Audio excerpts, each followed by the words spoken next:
Entouré ici de ses collègues, Claude Olympio fait le point de la sélection des cadres au fichier national des principales fonctions administratives et techniques des mairies. 3 étapes ont constitué le processus: la présélection, la sélection et l'enquête de moralité. La phase de présélection des dossiers comporte essentiellement 2 opérations.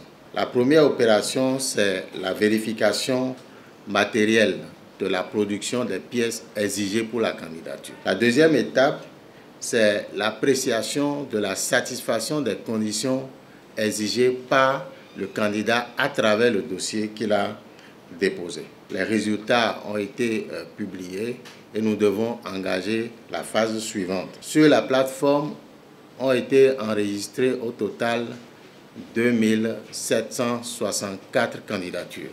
Et à l'arrivée, le nombre de candidatures retenues est de 1002. Un tri opéré avec minutie pour déceler la meilleure qualité des ressources humaines à mettre à la disposition des mairies.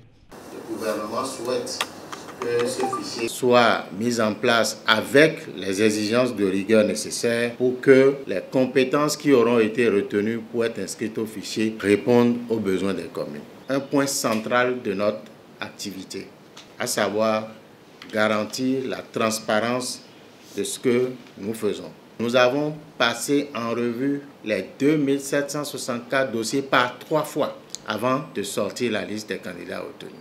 Donc ça montre le soin que nous avons voulu mettre pour que les candidats qui auront été sélectionnés considèrent que s'ils ont été sélectionnés, c'est à bon droit. Le dépôt des candidatures lancé le 23 janvier a été clôturé le 13 février. Depuis jeudi 17 février, les travaux de sélection se sont achevés et la suite du processus prend en compte la phase d'enquête de moralité, un entretien individuel avec tous les candidats et une composition qui aura lieu du samedi 19 au mercredi 23 février au lycée Koulibaly de Cotonou.